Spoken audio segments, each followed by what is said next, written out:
नमस्कार। मैं हूं जम्मू आनंद। पिछला सप्ताह सोमवार से आज शनिवार 17 तारीख से लेकर 22 जुलाई तक ये पूरे सप्ताह में देश में और महाराष्ट्र में बहुत सारी राजकीय गतिविधियां हुई, उठापटक हुए। केंद्र सरकार कटघरे में खड़ी हुई, खास करके मणिपुर के मसले में। उधर विपक्षी दल और एनडीए दोनों ने अपनी अपनी एक ताकत दिखाई। विपक्ष ने बेंगलोर में अपनी ताकत दिखाई और सत्ता ने अपनी ताकत दिल्ली में दिखाई। विपक्ष ने 26 पार्टियां एक जगह आकर एक गठबंधन बनाया और जिसका नाम दिया इंडिया, और दूसरी तरफ सत्ता पक्ष ने उठा उठा के ढूंढ ढूंढ के ऐसे दलों को इकट्ठा किया जिन दलों के नाम, अधिकांश दलों के नाम न देश ने कभी सुना था, न लोगों ने कभी सुना था। फिर भी ये बताने की कोशिश बीजेपी ने की कि हम अकेले नहीं हैं। दोनों मीटिंगें एक तरफ से यूं कहें कि 2024 में जो लोकसभा के चुनाव होने जा रहे हैं, लगभग ये दो गठबंधनों के बीच में चुनाव होने जा रहा है। ये एक चित्र स्पष्ट हुआ है इसी हफ्ते में। इसी हफ्ते में महाराष्ट्र का जो रेनी सीजन कहते हैं, मराठी में पावसाड़ी अधिवेशन कहते हैं, बारिश में होने वाला विधानसभा का सत्र शुरू हुआ। और यह सत्र जिस बैकग्राउंड में शुरू हुआ कि जब एनसीपी के अंदर, खास करके विधिमंडल में, एक बड़ी बगावत हुई और सारे बगावत करने वाले एनसीपी के शरद पवार के बाद वो तमाम लोग दिग्गज, काबिल, दिग्गज, अनुभवी नेता रहे हैं, नेता है भी, जिनके बारे में स्वयं देश के प्रधानमंत्री, प्रधान सेवक भोपाल में चिन्हांकित करते हुए कहा था, ये वो भ्रष्टाचारी लोग हैं, ये एनसीपी के लोग हैं, इनको हम छोड़ने वाले नहीं हैं। लेकिन उसी भारतीय जनता पार्टी ने भ्रष्टाचारियों को जेल में भेजने के बजाय उन्हें अपने मंत्रिमंडल में शामिल किया और मंत्री पद से नवाजा। लेकिन इस पूरे सरगर्मी में देश की राजनीति में मणिपुर की घटना के चलते महाराष्ट्र के अंदर जो दो तीन बड़े सवाल राजनीति में खड़े हुए, और खास करके उस तमाम सवाल विधिमंडल से जुड़े हुए हैं, वो कहीं ना कहीं वो सारे मुद्दे पीछे चले गए, ऐसा प्रतीत हो रहा है। और शायद वो पीछे चले जाना उन मुद्दों का, ये भी कोई रणनीति का हिस्सा है क्या, इस पर थोड़ा सा नजर डालने की जरूरत है। एक तरफ सुप्रीम कोर्ट ने नोटिस दिया विधानसभा के अध्यक्ष को भी कि वो जो 16 आमदार शिवसेना के, उनके अपात्रता के बारे में क्या हुआ है, क्या नहीं हुआ है, उसकी रिपोर्ट उन्होंने मांगी है।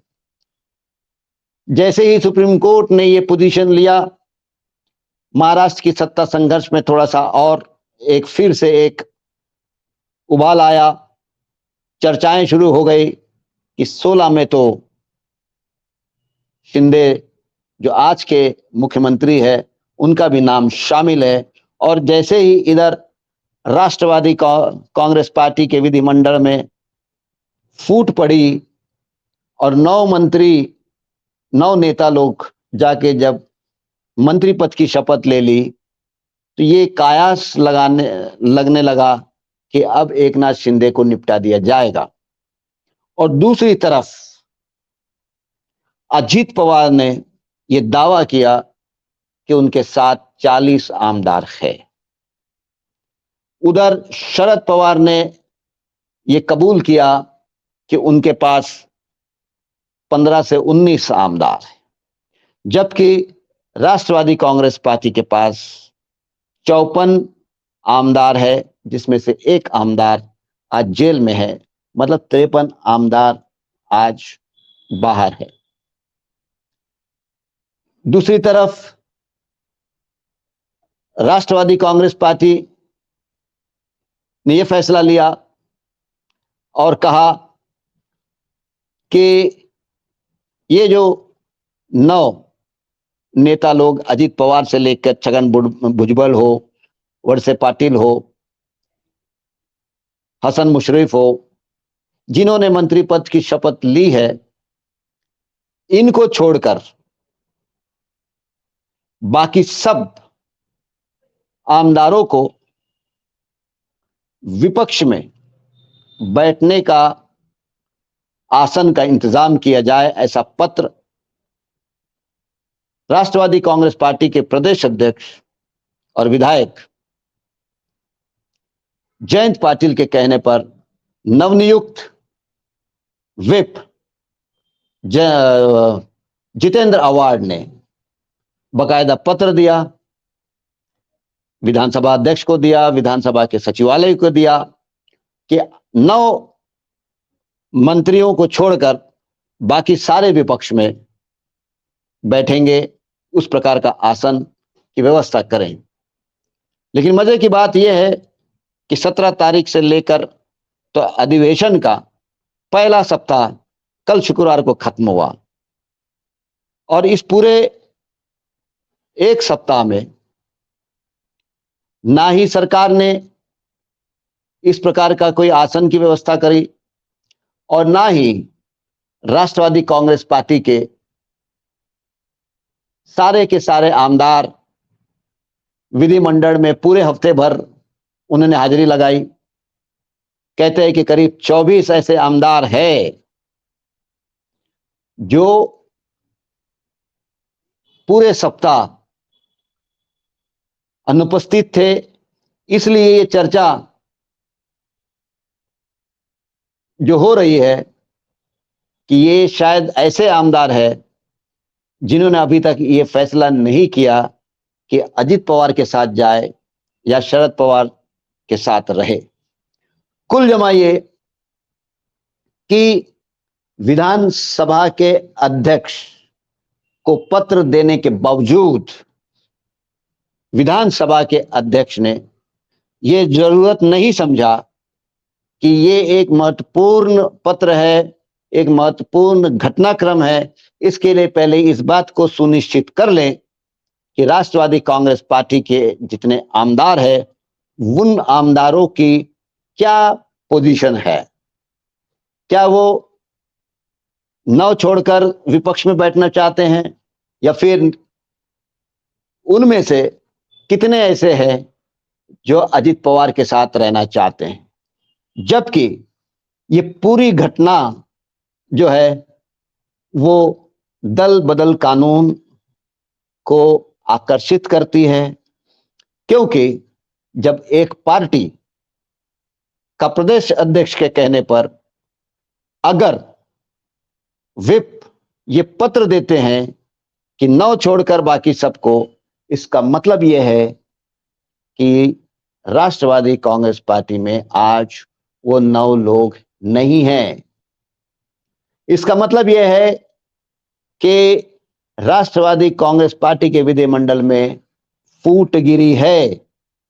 तो ऐसे स्थिति में विधानसभा के अध्यक्ष की ये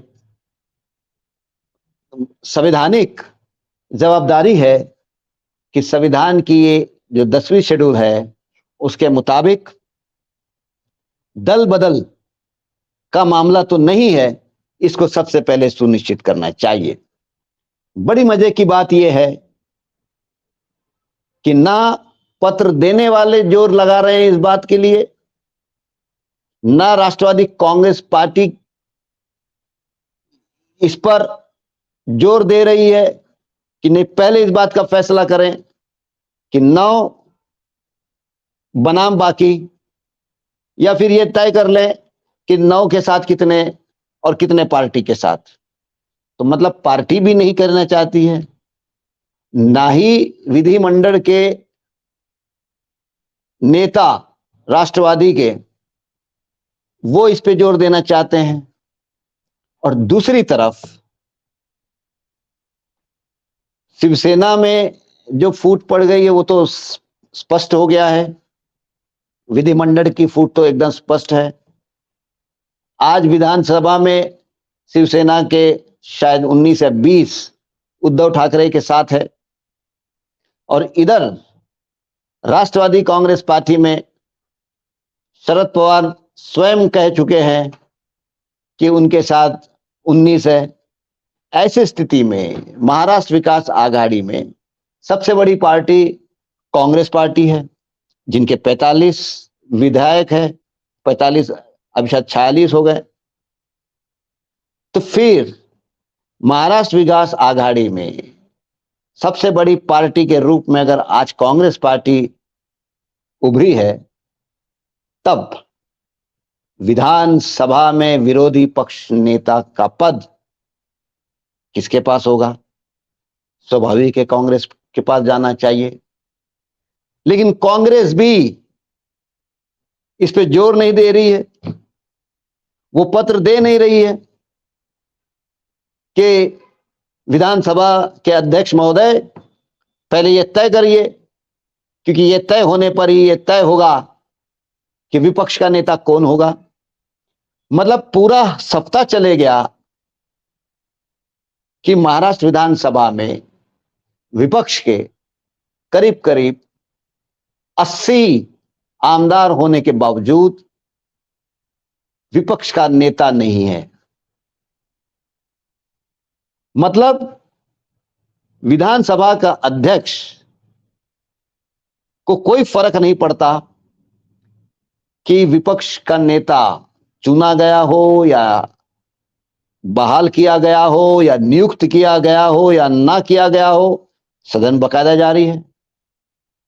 तो कहीं ना कहीं देश की जो बड़ी घटनाएं राजनीति में जो हुई है वो ये कि 26 पार्टियों का, बड़े पार्टियां हैं, क्षेत्रीय दल है, उसमें सारे बड़ी क्षेत्रीय दल है जिनकी सत्ता आज तमिलनाडु में है, दिल्ली में है, बंगाल में है, झारखंड में है, बिहार में है।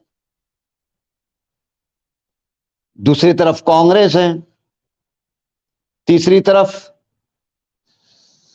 कम्युनिस्ट पार्टी, साम्यवादी दल उसमें शामिल है। ये बहुत बड़ी घटनाक्रम है कि 26 पार्टियां एक साथ आई है। महाराष्ट्र विकास आघाड़ी के सारे घटक दल है उसमें, उद्धव ठाकरे से लेकर तो राष्ट्रवादी, जिन्होंने नाम भी दे दिया इंडिया। और दूसरे तरफ निश्चित तौर पर एनडीए भी ये जताने और बताने की कोशिश कर रहा है कि बीजेपी अकेली नहीं है, लेकिन वो मीटिंग सिर्फ प्रधानमंत्री, प्रधान सेवक नरेंद्र मोदी की जय जयकार, सत्कार, हार पहनाने और उनका प्रवचन सुनने तक सीमित रह गया, लेकिन वो भी एक डेवलपमेंट है। लेकिन इसी बीच मणिपुर की जो घटना और जो वीडियो सामने आया उसने पूरे देश को हिला दिया। प्रधानमंत्री मोदी कितने निकम्मे हैं, कितने नाकारे हैं, उनको मणिपुर की घटना ने एक प्रकार से एक्सपोज कर दिया है। तो ये जो बड़े घटना चली, इस घटनाओं के चलते महाराष्ट्र के जो सत्ता संघर्ष है, महाराष्ट्र की राजनीति में जो डेवलपमेंट है वो दब गई। और दूसरी तरफ ये भी एक संदेह निर्माण करने वाली बात है कि राष्ट्रवादी कांग्रेस पार्टी खास करके वो खुद अपने ही द्वारा दिए गए पत्र को लेकर विधानमंडल में जोर नहीं दे रही है।